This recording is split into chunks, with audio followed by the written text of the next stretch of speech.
Hi, I'm Evan Smith, the Director of Community Tennis and Diversity and Inclusion for USCA Southern California. We are here today to discuss the continuing discussion of creating access and opportunities for players of color and any barriers of entry in doing so. But before we get started with the discussion, I want to introduce our guest. First, starting out with a five-star recruit, class of 2021, out of Corona, a finalist of the boys 18 junior sectionals last year, Jean-Baptiste Badon. Welcome. Next, we have Hello. next we have a blue chip recruit out of Irvine who won the ITA circuit summer and fall last year in 2020 and just announced that she will be attending Harvard University in the fall, Maxi Duncan. Hello. And last but certainly not least, we have a 10-time ATP singles champion who has made 24 finals appearances, former world number 4 in the ATP Pro Circuit, was the former chairman of the USA Foundation, who also has a foundation of his own, who does amazing cancer research, and last but not least, a published author. Please welcome James Blake.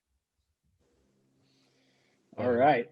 So we're going to get started just kind of like at the beginning. Your first experience within tennis. We all have our story. We all have that moment when we were first exposed to the sport. So I kind of want to start there. Maxi, kind of tell us about your first experience and how you were introduced to the sport. Yes. At the beginning, my dad wanted me to play a sport so I would have some exercise. So he put me in tennis and soccer, and I really took to tennis. I used to practice at my local park, and I wasn't very good, but I was having a lot of fun. And I went to play one of my first tournaments, and I got my butt kicked, and I realized that I wanted to start taking things serious with tennis. And so I homeschooled and I started putting more hours with tennis and training at a park in Los Angeles. I trained there for free, and yeah, I just started getting better. That's great. Thanks, Maxi. So clearly your dad has had some impact on your life. That's awesome. JB, kind of similar to Maxi, I consider your family kind of a tennis Yeah, family. Just tell me yeah, about that influence with your family and just kind of how you got started. yeah. My mom played. I think she used to be a professional tennis player as well. But she was my coach when I was younger, and my brothers played as well. So I was always around the sport. I wasn't good at any other sport other than tennis. I had like no other choice, and but I still enjoy it. And that was probably my beginning back at the park in Altadena. I remember my mom would always be up there with me, so I definitely fun memories. That's great. No, your mom is great. I've seen her play. She's a great player. Yeah, yeah, she was pretty good back in the day. To you, James, I know it's been a little bit. So before, ATP Pro Circuit, before Harvard, take us back to East Coast and just kind of your first experience to the sport. Yeah, well, both my parents were tennis players as well, not to that level, nowhere near the pro level, but they liked playing with each other. And I always used to joke with them that they were too cheap to pay for a babysitter, so they would bring me and my brother up to the park with them or to wherever they were playing, and we just liked watching them and then wanted to be like them. So at the end, they'd toss us a few balls and we'd start playing, and then I just wanted to be like them. I wanted to play with them. I wanted to be as good as them, and then eventually wanted to beat them. And yeah, they stuck with it the whole time. They always, we always made it family events. Every Saturday or Sunday, we'd be out playing with the four family members, me and my brother and my parents, and we'd yeah, it was just the way we had fun together as a family was tennis, and stayed all through my juniors until I was finally able to beat both of them, and then it stopped being as much fun maybe for them. I don't know. I would imagine so. But it seems like family, clearly a connection between all three of you and the influence that it's had on your tennis career. switching gears slightly to kind of centering the conversation to kind of the core of our discussion today. It's not uncommon, especially with you all being so competitive in the junior ranks, professional ranks. It's not uncommon to be the only Black person in the draw, in the tournaments, and really just what that experience is like. This question's for you, Maxi. Why do you think there just lacks diversity within tournaments, and specifically why we lack Black players, especially in the junior ranks, in these high-level tournaments? Yeah, I think it really goes down to how expensive it is. It's really expensive to get training, to travel. Entry fees for tournaments are super expensive, and a lot of people just can't afford it. And it really discourages a lot of people for getting into tennis because of how much money you end up spending. And yeah, I think money is definitely the key factor into why there's so little diversity in tennis. Yeah, definitely a barrier for sure, without a doubt. James, we know, at least on the professional ranks, the trend is it's changing, it's shifting. We have Frances Tiafoe, we have Coco Gauff, we have Robin Montgomery, just to name a few. However, we haven't within the junior ranks seen kind of this tremendous growth within Black junior players. Why do you think that is? And kind of, in your opinion, what's a solution to provide more access? Well, I think Maxie hit the nail on the head. It's the economics. There is a wealth gap in this country. If you take out all the other variables and you just compare black and white, the difference in pay and salaries is huge. So I think for a sport that has often been seen as a country club sport, it's often been seen as economically not viable for a lot of African Americans, for people that don't have tons of disposable income. It's difficult to get them in, and it's difficult for them to believe that this is a path to success. And with the economics, there's also the visibility, with the fact that I do think there's been a huge growth in on the women's side, with now Sloane Stephens, Madison Keys, Coco Gauff, Robin Montgomery. They're following in the footsteps of Serena and Venus, who are still playing, which is amazing. But on the men's side, there hasn't been nearly the same kind of champion since Arthur Ashe.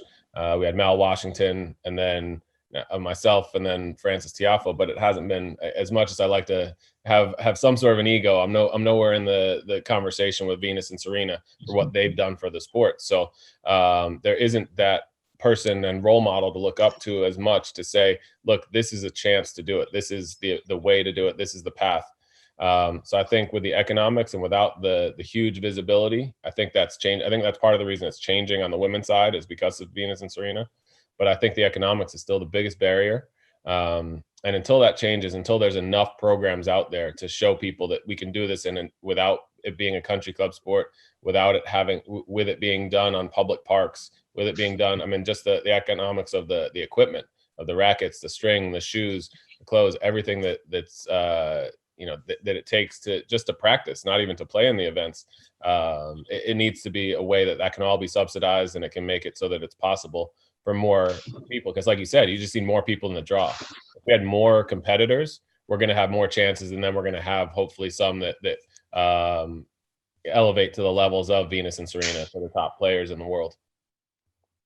Yeah, no, I couldn't agree more. I mean, economics is a core problem that should be addressed, and access to the sport. And you also said something along the lines of role models, right? Being able to see yourself and see others do it, and others win and be champions. And that's a good segue in terms of, just with the diversity and inclusion conversation, a lot of times we talk about access, opportunity, equity. We also talk about representation and why that is so important, and role models, why that is so important. Maxi, who is your role model, and kind of who has influenced you in your life, and kind of why? Definitely Venus and Serena. They're legends. They've always influenced me, seeing them playing, especially everything they've gone through, what they've had to face, and how they've overcome it. is very, very inspiring. And it's definitely pushed me to keep going. Just to have even a fraction of their success would be amazing. So yeah, definitely them. That's great. Yeah, amazing role models and have carried the torch for a while. And it's really nice to see that we've kind of had generationally these pioneers for the sports within each generation. So it's been really awesome to see. JB, representation is important. You know, being able to see yourself out on the courts, or being able to see yourself on TV or in movies, or see yourself as a scientist or scholar. Why, in your opinion, why is representation important?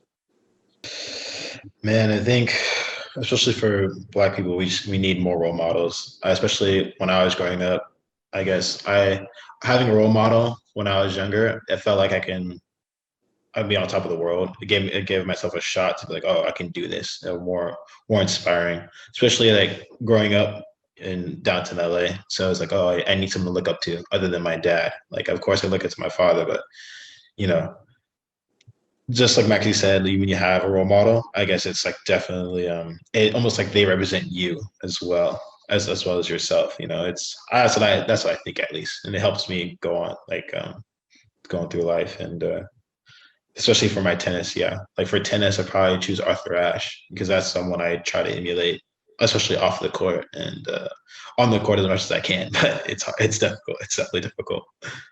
Yeah, no, I mean, Arthur Ashe, it doesn't get better than that, just for his on the courts, and really more importantly, just what he's done off the court, or what he did off the court. James, just kind of along the lines of representation and just the importance, and really just to help us grow our sport and see more diversity in our sport. Do you think that having more Black coaches, Black female coaches, would help in that area, in that area? I definitely think it would, and it follows with getting more players. You get more players in the draw. They get older. They realize maybe they don't have the same success on the court, but they can help others as a coach.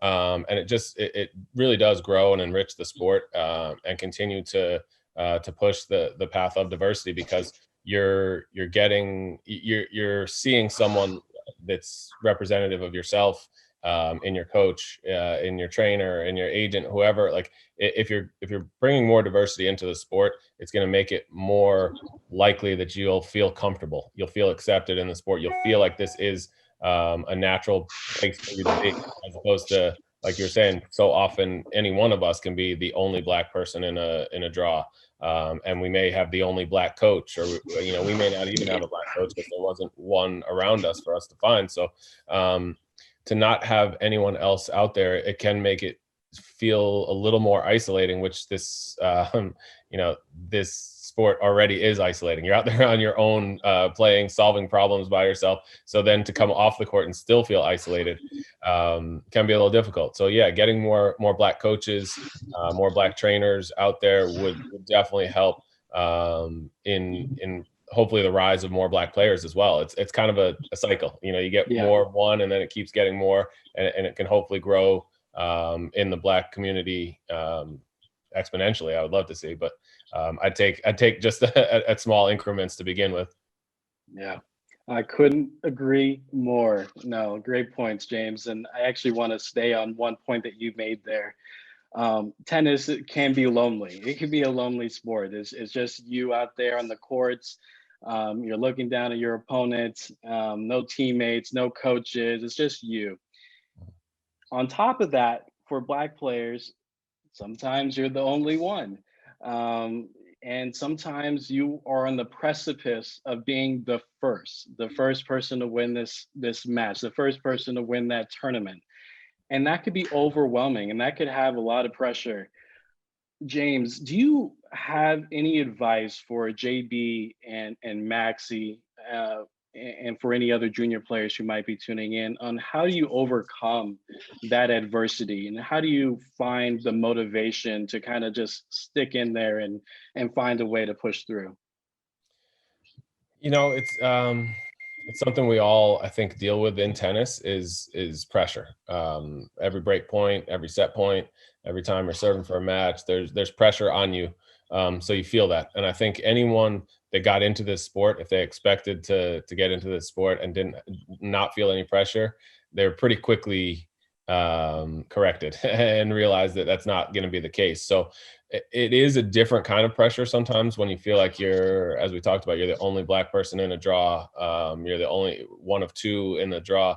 So there is a little bit more of a spotlight put on you, and you feel like there are more eyes, more people watching, and more people either really behind you for your success or really against you for your success. And it does add that weight. And I would say the best thing to do for me early on was to look at the pressure and to steal a quote from Billie Jean King, the pressure is a privilege, because anything that's ever been done that's been great has never been done without pressure.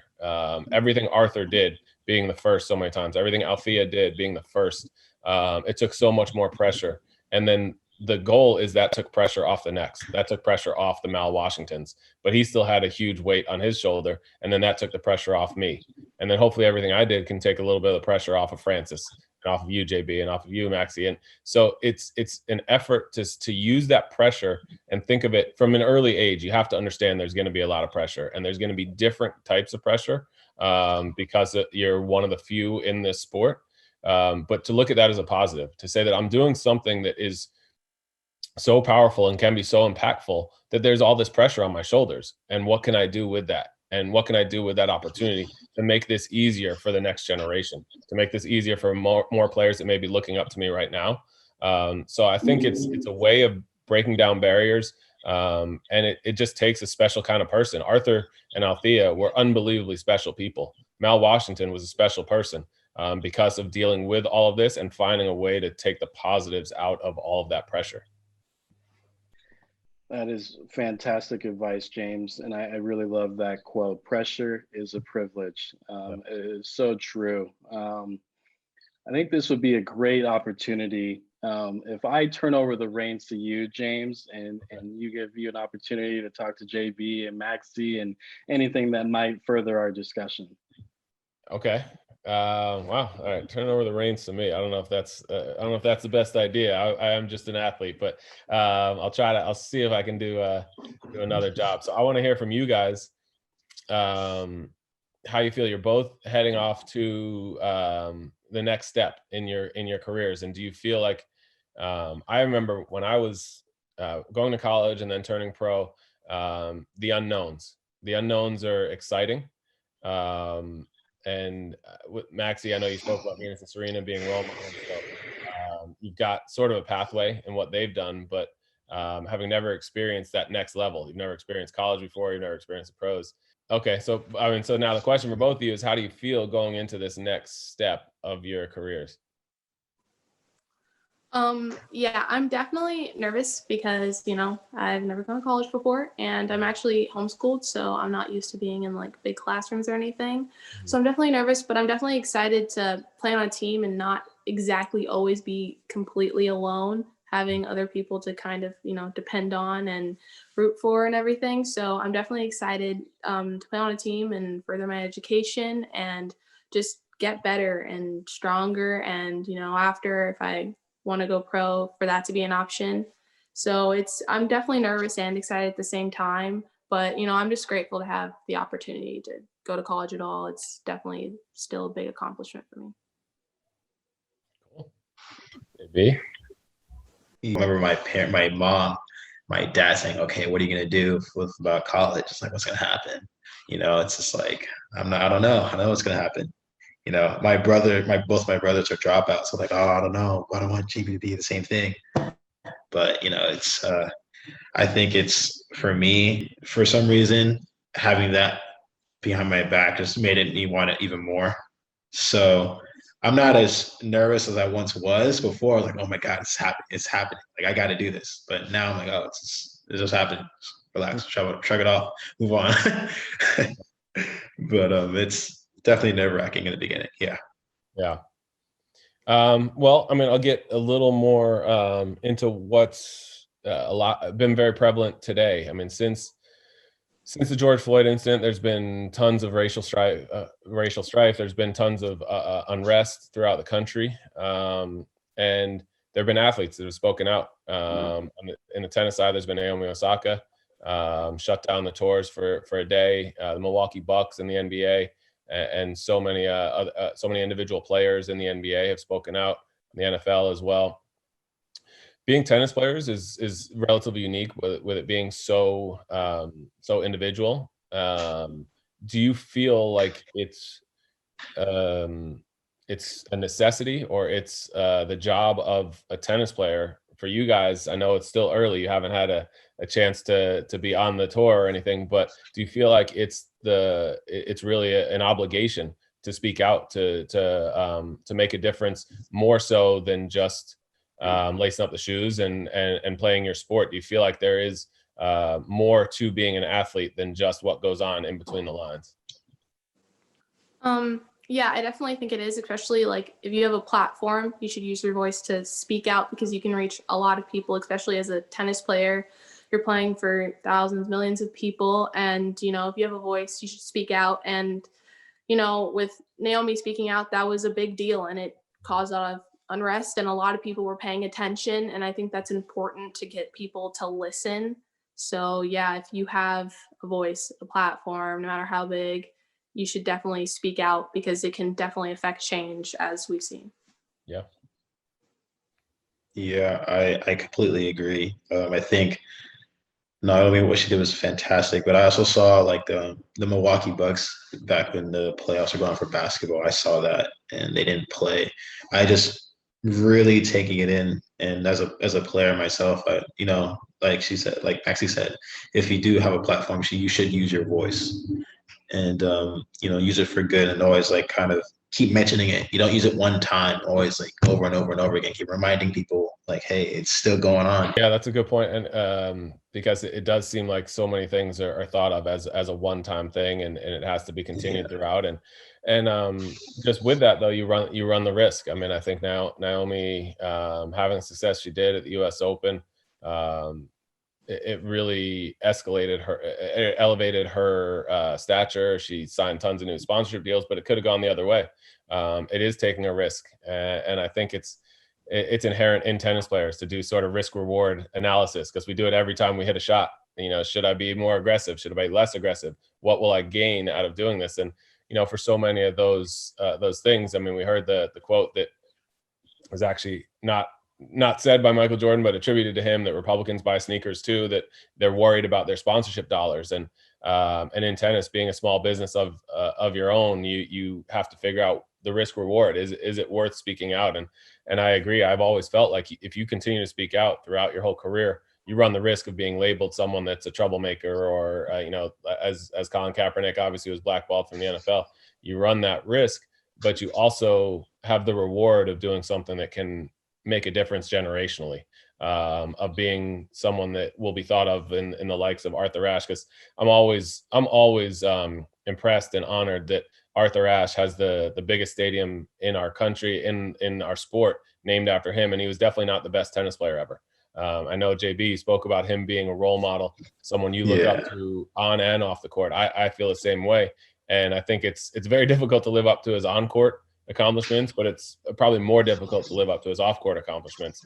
And I think it was such an honor that they named the biggest court after someone that made a difference for a generation. And those are the kind of pressures that are bigger than break point. Those are the pressures that are lifetimes of pressures that can make a difference for me, for you guys. So I'm always impressed by that. And then on the other side, even so, Billie Jean King fighting for equality for women's rights, and as well, not the greatest tennis player ever to come out of America or from our sport, but the one that made the biggest difference. So I don't know where I was going with a question for that. Just talking about Arthur, it makes me kind of ramble. But let's see, what else do we want to talk about? No, I mean, I really enjoyed this. I mean, using your platform, however big, however small, and using your voice is so powerful and so needed to continue the conversation. And I loved what you said, JB. Yeah, it might have happened in June. However, we're still here. The conversation still needs to continue, and we still need to continue to speak out. And it is so vital for us to see positive change. I love this, James. Yeah. Yeah, this is great. And I mean, I appreciate anytime people come to me and ask me questions, because I love this opportunity when I got to talk to someone like Mal Washington and seeing those who've gone through similar experiences, because that's what, when we were talking about representation and how it feels if that you guys may have different experiences than the Taylor Fritzes, the Riley Opelkas. You guys might have a different experience. So to know that someone like Francis went through something that you guys have gone through, or someone like Coco or Robin Montgomery have gone through some of the same things you've gone through, Maxi, it really does make a difference to feel like you have that pipeline. And I was always somewhat amazed at the people that would help me when I started on tour and that were open to doing that. Because I do think tennis is a small community to begin with. And then you look at the Black tennis community, and that's, an absolutely tiny community. So you can reach out and you can look for those that are willing to help, because Francis was just out here in San Diego with me a couple weeks just because he asked. He was looking for some help, he was looking for some guidance, and come out here and spend a week with me. I'm happy to do that. And same with Chris Eubanks. He spent a week out here again just because he asked. There was no salary talk, no nothing like that. Just, hey, anything I can do to help. I've been where you guys are, and I know what I did right. I know what I did wrong. And if there's any little bit I can help you with, so I encourage you guys to do the same. Reach out to those that you feel like you have some sort of a connection to. And I can't speak for them, but I have a feeling a lot of them would be open to helping. And I'm always open to helping too. Like I said, I have Chris and Francis here in California to come hit with me and work with me, and I'm happy to help when I can. No, that's great, James, that you make yourself so available. We all know you're a great person. You were great on the court, and I would not shy away from saying that you were one of my idols growing up. So it's really just having an honor for you being here, and you've done a lot for tennis. So we really appreciate it. My pleasure. Thank you. To close this out, we kind of talked a little bit about kind of how we all got started and different challenges facing the Black tennis community, and maybe different ways that we can provide more access. But I kind of want to end with you, Maxi and JB, kind of looking ahead. And James kind of touched on that a little bit, but just your future aspirations, long term, on and off the court, what does that look like? We'll start with you, Maxi. Yeah, okay. So I'm going to Harvard, and I'm excited, especially because the coach is African-American woman, and that's a very big deal to me. So I'm very excited to work with her and everyone on the team to get better. And after college, of course, my big goal is to go pro.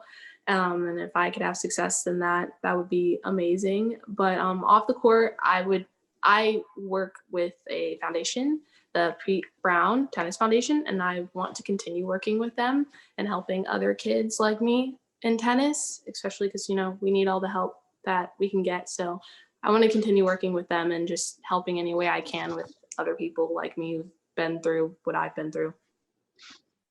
Great, Maxi. JB? Yeah, man, that's amazing what you do, Maxi. Yeah, as of right now, my goal is to go pro after my gap year from high school. And so that's been the goal for a while now.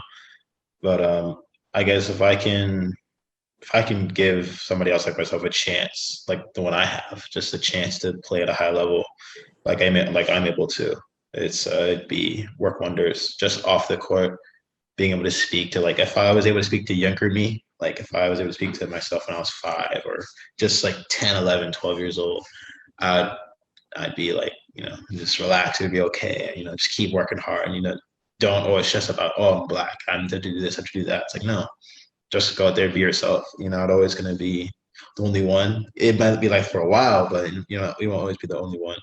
And always invite the attention. Like that's what I do now. Like before, I used to be like very like everyone's staring at me. Like I'm now like, I like it. Keep it coming. It's definitely like good for me. I would definitely like to teach someone else like younger than me that if I have the opportunity to. Yeah. I love that, JB. And it seems even with you, James, paying it forward, it seems to be a trend, and that's really awesome to hear. It's awesome to hear that that's the mindset of understanding how we got to where we are, and then how can we help the next generation. And I think that's fantastic.